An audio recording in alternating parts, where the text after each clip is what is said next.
example, we're very early doors into the new government.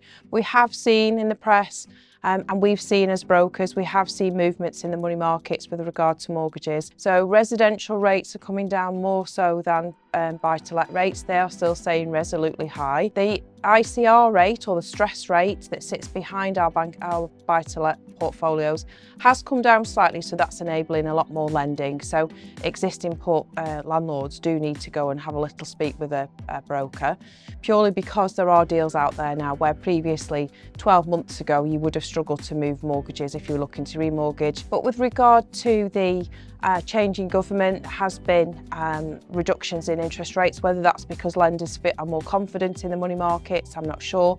Certainly the agenda has been to build new properties and new houses, so they are really looking to engage in the property market, and therefore mortgages will be affected. They'll want to make it look attractive for a lender to buy a new property. In terms of the lenders that have come out of the blocks first, we have got HSBC, who've been consistently reducing rates this year. We've got Santander, who've had a slight reduction. We've had Accord, who belong to the Yorkshire Building Society. They have reduced their rates. Now, other lenders have done lots of other things rather than reduce their rates. So they've altered their lending criteria. So very often people think that mortgages, we pick a mortgage, or recommend a mortgage rather, based on the lowest rate.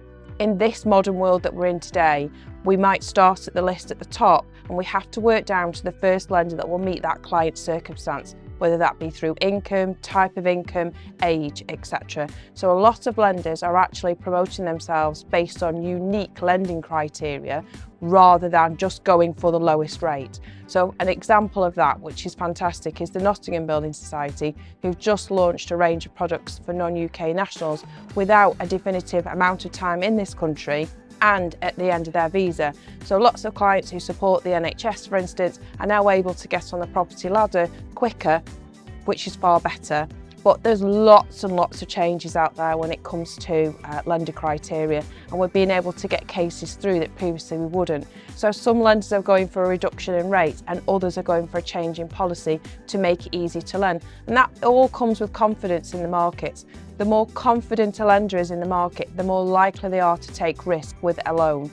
The more negative they feel the market is, or more dangerous it is for them, they will reduce down their risk appetite and therefore reduce what they want to lend. So that it is pleasing to see that we are seeing lenders looking to open their doors to more borrowers.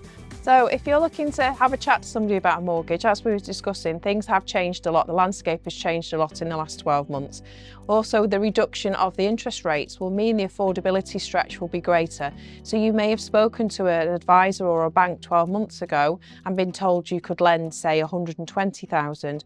With the reduction of rates that we've seen in the last 6 months, the stress rate will have dropped both on the residential mortgages and buy-to-let. So therefore, your income stretch may have increased. So I would encourage anybody, certainly if they've got either a remortgage or they're looking to get on the housing market, to pick up and have a chat with a broker. If you'd like to have some free and no obligation advice from myself, my number is detailed below. It's all about you as the client and making sure it's the right thing, and you'd be surprised what a difference 12 months can make in the mortgage market.